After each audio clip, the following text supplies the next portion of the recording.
Hoje a lição número 12 do Discipulado Igreja Missão Vivos. O nosso tema, Santa Ceia. É um tema importante, pois a Santa Ceia é uma ordenança do Senhor para a igreja. E Ele ordenou que a igreja comemorasse, que a igreja relembrasse, que fosse um memorial do seu sacrifício, que assim nós comêssemos a Santa Ceia para a honra e para a glória dele próprio. E às vezes as pessoas não sabem bem o porquê. O ideal seria que toda a igreja estivesse aqui reunida para que estivéssemos atentos a esta verdade do eterno, para que assim nós pudéssemos tomar da ceia do Senhor de uma forma que fosse agradável ao nosso Pai eterno, que subisse como adoração, como exaltação ao Criador. Vamos orar nesse momento. Senhor Deus, nós te louvamos pela tua graça e pela tua misericórdia. Te louvamos porque mais uma vez estamos aqui reunidos para aprendermos, para ouvirmos a tua voz, ó Espírito. E que tu fale conosco nessa noite, para que nossos corações sejam alimentados e possamos ainda, Senhor, aprender como melhor te servir, como melhor ter comunhão contigo. Prepara-nos, ó Deus, para que possamos crescer na tua presença e vivermos segundo a tua vontade. Que possamos nos assemelhar a ti, Senhor, em todos os aspectos possíveis. Prepara-nos para que vivamos a tua verdade, em nome de Cristo Jesus. Amém. Irmãos, a Santa Ceia é uma substituição da Páscoa. A Páscoa foi instituída pelo Senhor quando o povo de Israel ainda estava cativo lá no Egito. Êxodo capítulo 12, versículos 3 até os 5, nos fala: falai a toda a congregação de Israel, dizendo: aos 10 deste mês, cada um tomará para si um cordeiro segundo a casa dos pais, um cordeiro para cada família. Mas, se a família for pequena para um cordeiro, então convidará ele o seu vizinho mais próximo, conforme o número das almas, conforme o que cada um puder comer. Por aí calculareis quantos bastem para o cordeiro. O cordeiro será sem defeito, macho, de 1 ano. Podereis tomar um cordeiro ou um cabrito. Amém? Antes do povo deixar o Egito, antes deles serem libertos do Egito, o Senhor instituiu essa ordenança. O Senhor mandou que ali fosse preparado a primeira Páscoa. E eles comeram o cordeiro, que representava, era um ato profético da vinda de Cristo Jesus, que aconteceria muito tempo depois. A ceia do Senhor, irmãos, é o cumprimento da Páscoa que era profética, temporária e apontava para o sacrifício de Jesus. Quando Cristo veio, quando ele morreu, havia sido profetizado que Jesus viria e que ele morreria da forma que morreu. E quando Cristo fez todas estas coisas, ele estava ali realizando o sacrifício que anteriormente era do animal, do cordeiro. E Jesus tomou para si esse sacrifício e entregou a sua própria vida. Entregou a sua própria vida para que nós pudéssemos ter acesso ao Todo-Poderoso. A Páscoa instituída na saída do povo de Israel do Egito para a libertação da escravidão do jugo de Faraó significava a providência de salvação pela morte do Cordeiro. A Páscoa foi do Antigo Testamento e a ceia, amados, é a ordenança do Novo Testamento. Nós precisamos entender que nós vivemos os ensinamentos do Novo Testamento. O Antigo Testamento para nós é entendermos o agir do Senhor, vermos o propósito do Todo-Poderoso, como Ele projetou todas as coisas. E isso você vê lá no Antigo Testamento. Quando nós passamos para a Nova Aliança, para o Novo Testamento, nós vemos o cumprimento das profecias do Todo-Poderoso que convergiu em Cristo Jesus.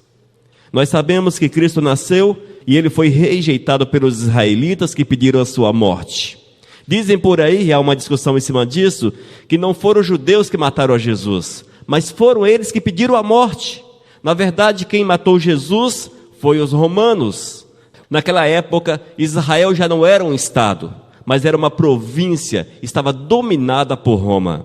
O Império Romano dominava toda aquela região e até uns 50 anos atrás, aproximadamente, não sei bem ao certo, mas até pouco tempo atrás, poucas décadas atrás, Israel não era estado, não era um país. Era apenas um povo que existia, que falavam, que se afirmavam como judeus, porém não existiam já há alguns milhares, algum tempo. Mais de 2000 anos que não existia a nação judaica, a nação israelita.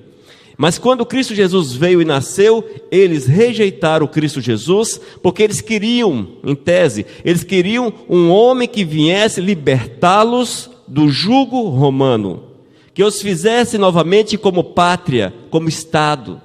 Mas quando eles olharam para Jesus, eles não conseguiam ver naquele homem humilde, naquele homem de uma família não expressiva, de uma família que não tinha um nome forte. Eles não conseguiam ver em Jesus o Messias. E eles não conseguiram entender isto. E pediram a morte de Cristo Jesus. E o Senhor Jesus morreu na cruz. E ali Ele derramou o sangue. E Ele abriu uma porta. E hoje essa porta, nós passamos por ela. Glórias a Deus por isso, amados. Glórias a Deus. Porque se os judeus não houvessem rejeitado a Cristo Jesus, eu sinceramente não sei como seria a nossa vida. Porque essa salvação, essa bênção, ela não era estendida a nós que somos gentios. Era uma bênção restrita ao povo de Israel, a bênção da salvação, o povo escolhido, o povo eleito.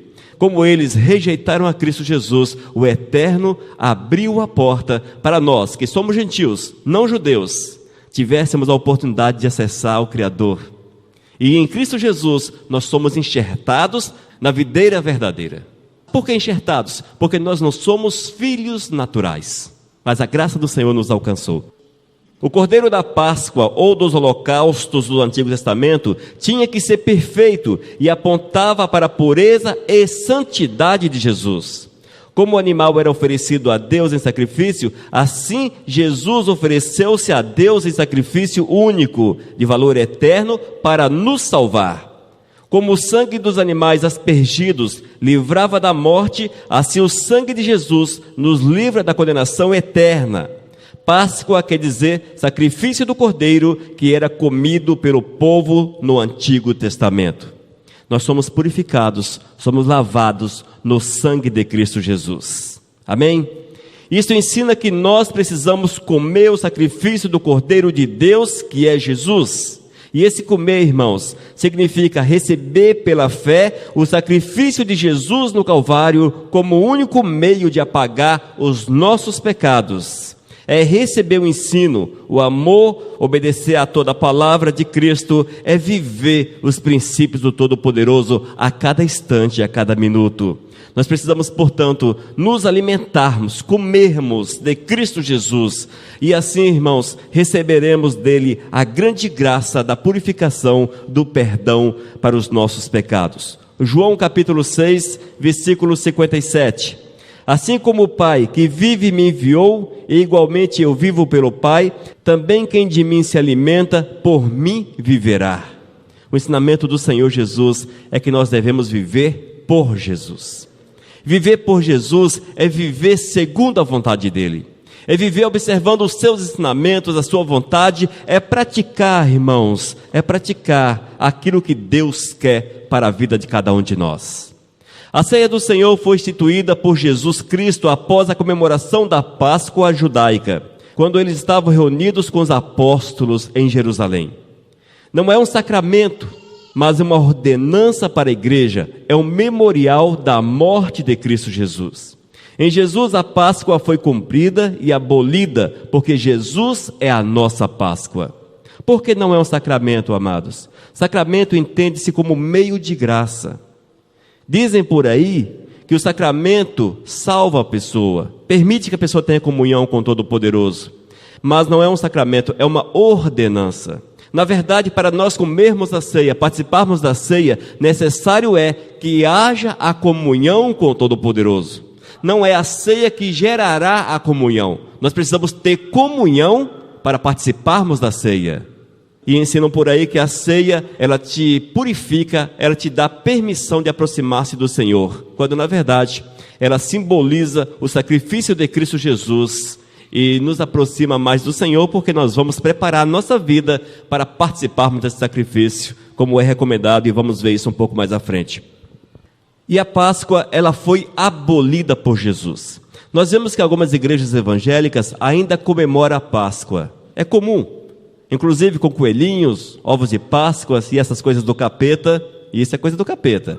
São procedimentos pagãos. Os ovos, os coelhinhos e essas coisas aí. Procedimentos pagãos. Mas a Páscoa, para nós que somos cristãos, não tem significado nenhum. Na verdade, irmãos, ela é uma afronta a Jesus Cristo. É por isso que nós não comemoramos a Páscoa aqui dentro.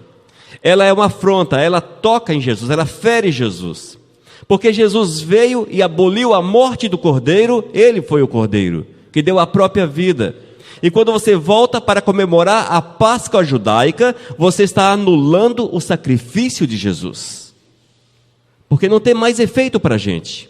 Tinha para os judeus, para nós que somos cristãos, é Jesus, o nosso Cordeiro pascal.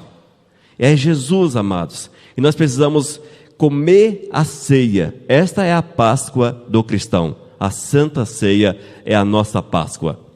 1 Coríntios capítulo 5, versículo 7. Joguem fora o velho fermento do pecado, para ficarem completamente puros. Aí vocês serão como a massa nova e sem fermento, como vocês de fato já são. Porque a nossa festa da Páscoa está pronta. Agora que Cristo, o nosso Cordeiro da Páscoa, já foi oferecido em sacrifício. Amém? A Páscoa judaica não cabe no nosso meio, não tem lugar para ela. Eu sei que é difícil nós aceitarmos isso, porque desde os tempos idos, nós aprendemos e muitas vezes comemoramos a Páscoa na igreja. Tem até uma data da Páscoa que não tem nada a ver com a data bíblica, inclusive. Mas as pessoas comemoram. Na verdade, a Páscoa que é comemorada, ela é uma festa da Igreja Católica, vale ressaltar isso. Ela foi instituída pela Igreja Católica, inclusive a data da Páscoa, ela é instituída pela Igreja Católica. Por isso que ela é móvel, ela não tem um dia fixo no ano. E também uma forma de movimentar o comércio, mas uma coisa está atrelada à outra. Primeiro vem a Páscoa e depois o comércio que aproveita a oportunidade para vender chocolate. E os crentes de plantão, cai dentro. Por incrível que pareça, cai dentro. E aqueles mais desavisados ainda compram os coelhinhos e os ovinhos, ainda levam para suas casas. E o capeta diz, muito obrigado. Número 2. A condição para participar da ceia do Senhor. Quem participa da ceia do Senhor dignamente, atrai juízo para si. Isto porque está crucificando a Cristo pela segunda vez, com os seus pecados ainda não perdoados. Porém, se não houver arrependimento e conserto, é como se Cristo estivesse sendo crucificado de novo por esses pecados, e isto é impossível. A condição para nós participarmos da ceia é o coração santo, é o coração puro. Amém? Porque esta é a ordenança do Senhor, é a exigência de Deus para as nossas vidas. Aqui em nosso meio nós deixamos aberto, nós franqueamos a ceia para todos os presentes. Mas por que fazemos isso? Porque além de Jesus, ninguém pode julgar ninguém. E eu não posso olhar para nossa irmã, ou para você, ou para aquele outro, e falar, esse não pode tomar da ceia do Senhor. Mas como é que eu sei que ele não pode? Eu não sei o coração dele. Talvez eu tenha visto de manhã cedo, ou eu tenha visto a semana passada, mas quem me garante que no decorrer da tarde ele não se arrependeu, confessou seu pecado e está em comunhão com o Todo-Poderoso? Quem me garante que momentos antes ele consertou a sua vida com o Senhor? Ah, porque não é da minha religião, não é da minha igreja, não pode participar. Não é assim que está na Bíblia. Essa questão da ceia, irmãos, ela é um tanto complexa.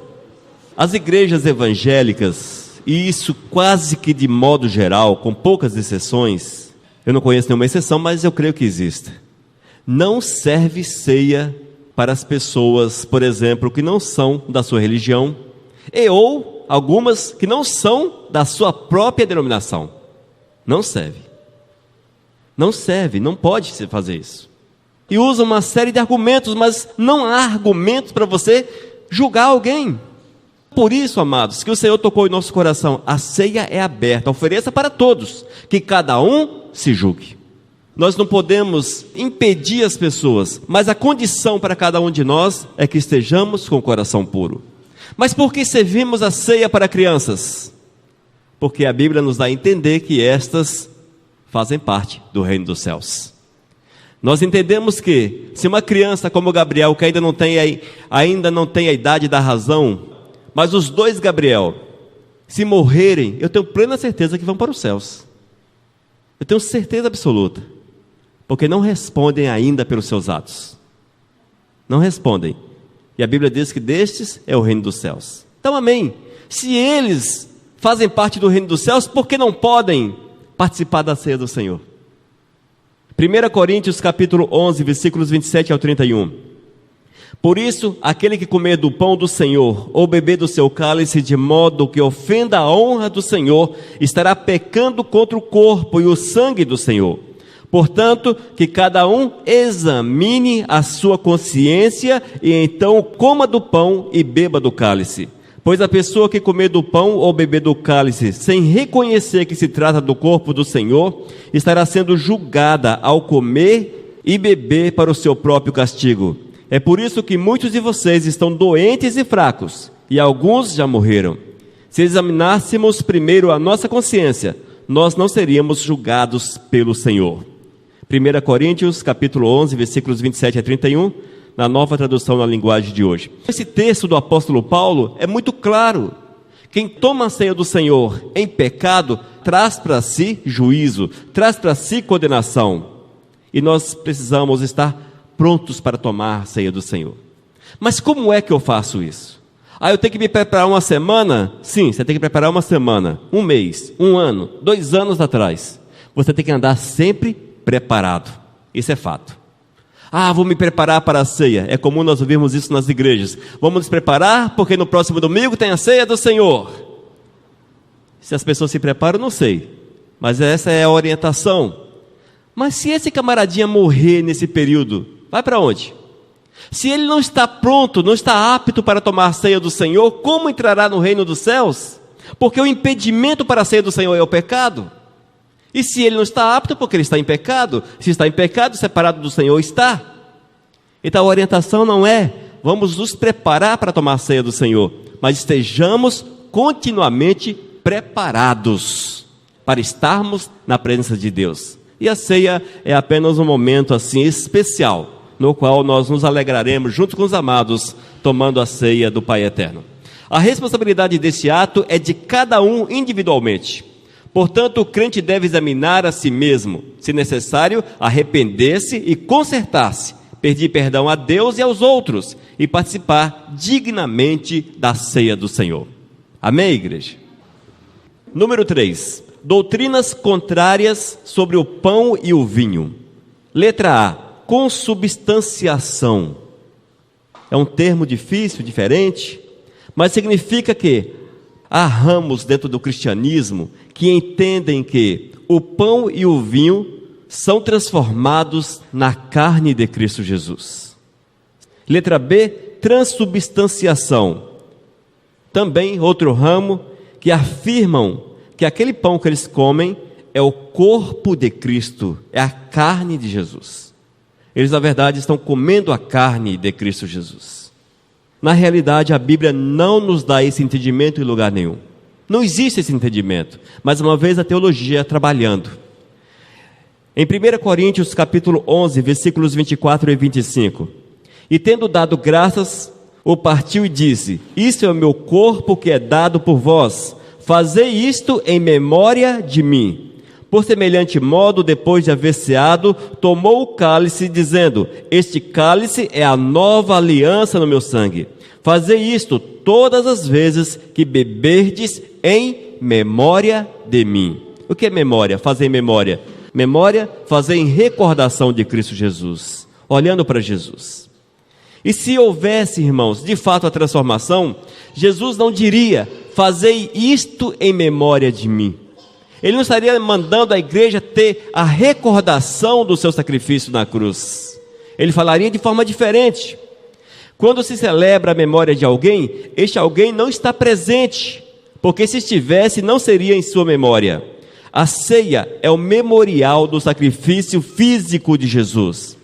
Quando Jesus disse: tomai e comei, isto é o meu corpo, e tomai e bebei, isto é o meu sangue, não quis dizer que o pão era realmente o seu corpo e o vinho era realmente o seu sangue.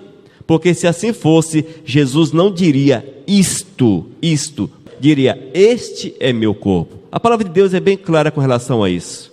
E só o falar que é em memória dele já nos dá a entender que não há uma transformação, mas sim que você está comendo o pão e o suco ou o vinho é como memória de Cristo Jesus, do seu sacrifício na cruz. Amém? Esse cálice é a nova aliança no meu sangue. É o versículo 25 de 1 Coríntios capítulo 11. Então você vê, queridos, que é Jesus que faz uma aliança com a gente. E isto representa a sua morte na cruz, porque a sua morte na cruz é a nova aliança sob a qual nós estamos vivendo. Tem a antiga aliança, que são os relatos do Antigo Testamento, e a nova aliança é esta que Jesus faz referência, que é os dias que vivemos, os mandamentos que nós temos para fazer e para viver no dia a dia. Amém? 4. A doutrina que usamos sobre o pão e o vinho. Em certas ocasiões, Jesus disse: eu sou o caminho, eu sou a videira, eu sou a porta. Jesus usava palavras figuradas para ensinar através de comparações. Na verdade, Jesus não era uma estrada, Jesus nunca foi uma porta, Jesus também nunca foi um pé de uva, mas ele olhava para esses objetos ou para a natureza e ele usava aquilo como exemplo daquilo que ele faria, daquilo que ele era, na verdade, para o ser humano. Por que ele é o caminho? Porque é o único caminho que nos pode conduzir para o Todo-Poderoso. Por que a porta? Porque passamos por ela para ter acesso ao Todo-Poderoso. Na ceia, Jesus comparou o pão com o seu corpo e o vinho com o seu sangue. Foi uma comparação que ele fez, uma comparação.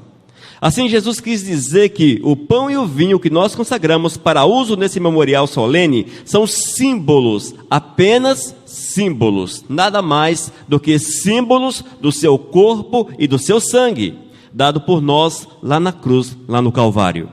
E que nós deveríamos manter isto vivo em nossa mente.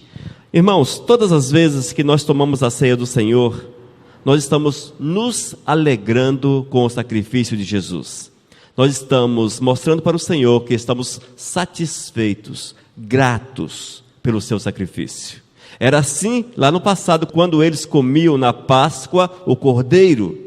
Eles estavam celebrando o Todo-Poderoso. Na ceia, nós também celebramos o grande sacrifício do Todo-Poderoso. A alegria que nós temos de hoje estarmos diante dele. Portanto, essa é a doutrina que usamos e entendemos como a correta dentro da Bíblia. Não ocorre nenhuma transformação.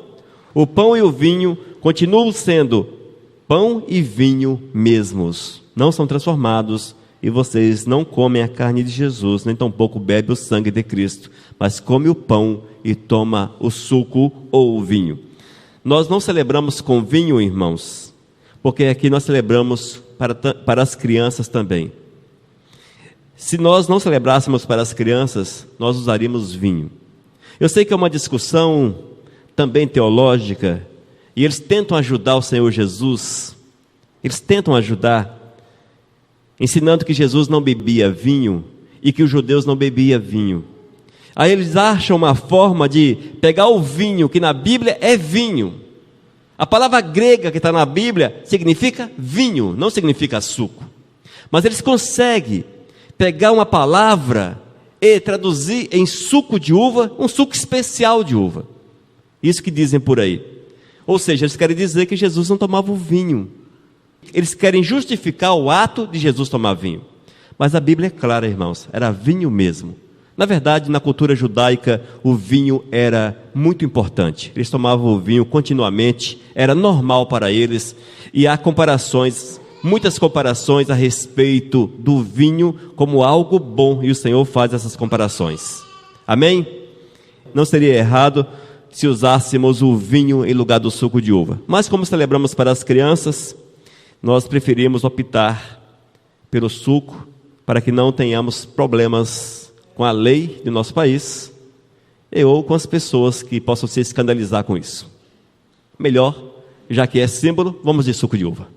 Amém? Quando participamos da ceia, partimos o pão. É como se declarássemos que os nossos pecados feriram e moeram o corpo santo de Jesus na cruz do Calvário. assim como o pão é ferido e moído por nós.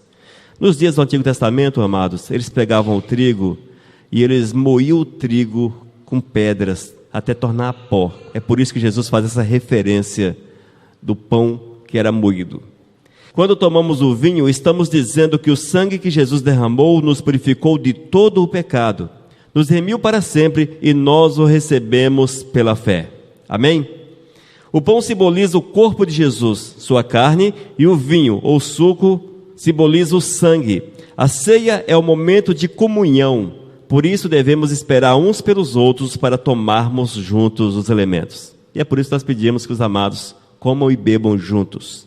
1 Coríntios capítulo 11, versículo 33. Portanto, meus irmãos, quando vocês se reunirem para a ceia do Senhor, esperem uns pelos outros. Amém, igreja? Nós vimos que a Santa Ceia do Senhor, ela é a substituição da Páscoa judaica. Vemos ainda que a condição para as pessoas participarem da ceia é a santidade. Sem santidade, impossível que as pessoas glorifiquem o Todo-Poderoso e se alegrem na morte de Cristo Jesus. Número 3. Doutrinas contrárias sobre o pão e o vinho. A consubstanciação, que diz que o pão e o vinho se tornam carne de Jesus, e a transubstanciação, que é muito parecida com a primeira. Número 4, a doutrina que usamos sobre o pão e o vinho é aquela que está na Bíblia, é o ensinamento de Cristo Jesus, que nós devemos ver tudo isto como um simbolismo, como uma lembrança, como memória do ato de Cristo Jesus na cruz. Número 5, a finalidade da ceia do Senhor. Cristo fez um testamento eterno para nos salvar e abençoar sempre. Quer que nós assumamos com Ele compromisso sério de sermos-lhes fiéis e fazermos a sua obra. Essa é a finalidade da ceia do Senhor. Ele quer, irmãos, que nós tenhamos um compromisso sério de vivermos a verdade dEle. A finalidade da ceia do Senhor é lembrar que a morte de Jesus é o evento mais importante de todos os tempos. E quando nós temos esse compromisso, de fato com Jesus, nós vamos relembrar que a ceia significa a morte de Cristo Jesus, e nada foi mais importante, porque é através da morte que nós seremos conduzidos lá para a glória e estaremos com o Todo-Poderoso para todo sempre. O ato de Jesus foi marcado por grande sofrimento. Às 9 horas da manhã da sexta-feira, ele foi pregado na cruz. Agonizou até às 3 horas da tarde. Jesus ficou aproximadamente 6 horas pregado na cruz. Às 3 da tarde já estava morto. E devemos relembrar ainda, irmãos, do Getsêmani, quando Jesus pôs-se em agonia orando, que seu suor se tornou em grandes gotas de sangue. Depois foi preso, blasfemado, caluniado, esbofeteado, açoitado, bateram-lhe com uma vara. Os açoites abriram cortes em sua carne. Recebeu uma coroa de espinho em sua cabeça. O sangue escorria pelo seu pescoço. Isso aqui é um retrato do sofrimento de Jesus. É um retrato terrível do sofrimento de Jesus. Ele recebeu o escárnio e a zombaria. Finalmente foi crucificado. Seu corpo pregado na cruz, suas mãos e seus pés traspassados pelos cravos. Todo o seu sangue foi derramado por nós. Irmãos, esta foi a maior demonstração de amor de alguém por alguém. A maior demonstração de amor. E quando nós olhamos para Cristo Jesus e tomamos a ceia do Senhor, mas não vivemos de forma digna, reconhecendo Cristo Jesus, reconhecendo o que foi que Ele fez, nós de certa forma estamos zombando de Jesus também, amados. Estamos zombando dEle. Estamos escarnecendo do Senhor.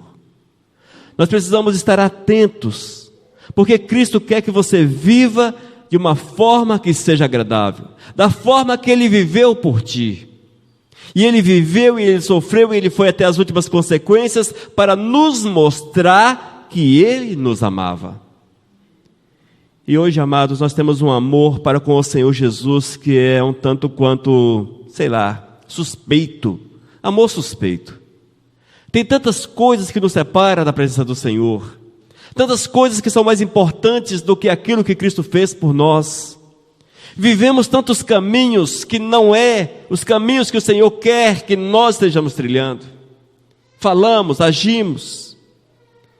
Se de fato, amados, amássemos Cristo Jesus como Ele nos amou, nós viveríamos uma realidade diferente, muito diferente.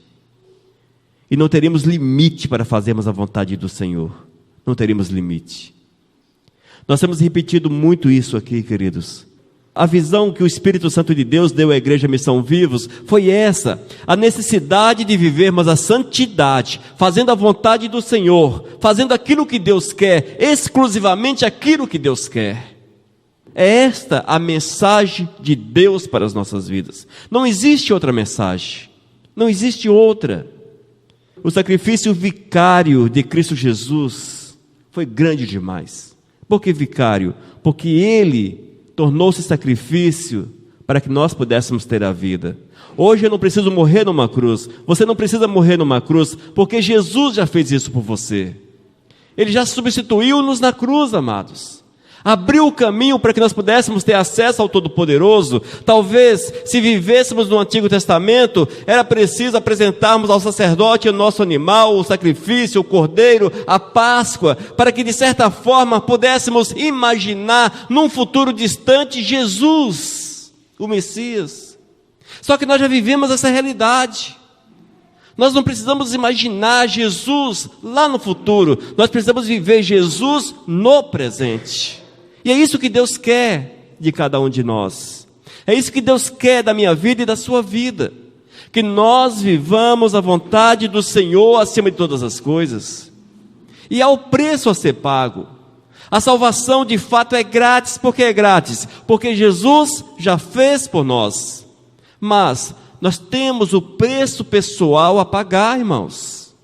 E o preço pessoal é resistir a Satanás, é resistir o pecado, é você ser santo, é você ser puro, a ponto de tomar da ceia do Senhor, sem culpa. E é assim que precisamos ser, gente. Nós não podemos chegar na igreja e deixarmos a bandeja passar, porque, nós não podemos fazer isso, meus amados. Porque se nós formos encontrados assim no dia que o Senhor nos chamar, não vamos entrar nos céus, não vamos. Eu vejo que as pessoas colocam uma santidade extrema na Santa Ceia, mas esquecem de viver a santidade extrema nas suas vidas. E eu vejo, amados, que as pessoas colocam sobre uma mesa os elementos da ceia, o pão e o suco, o pão e o vinho, e aquilo torna-se praticamente intocável, uma coisa santa, coisa assim, sei lá, como se aquilo ali tivesse transformado realmente no corpo de Cristo. E as pessoas com aquele receio, com aquela coisa, com aquele negócio todo, quando na verdade a vida que deveria ser o sacrifício, não é o sacrifício. E aquilo que é apenas o memorial, o símbolo, toma corpo. Toma corpo. Muitas vezes nós não acreditamos que é o sangue de Jesus e a carne de Jesus, de fato, que vai se transformar.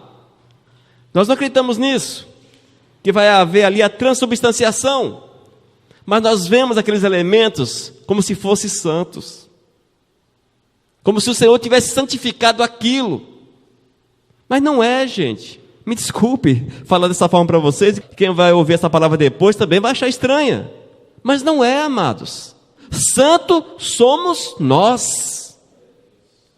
Santos somos nós. Nós é que precisamos ser santos.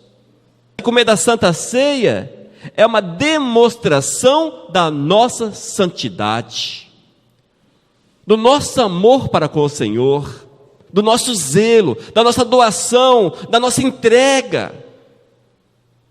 E essa entrega não é apenas nos domingos, mas também na segunda, na terça, na quarta, na quinta, na sexta, no sábado e vai por aí. Tem que ser assim, igreja. Tem que ser dessa forma. Não pode ser diferente. Não pode ser. A ceia é o momento de recordar a memória de Cristo Jesus.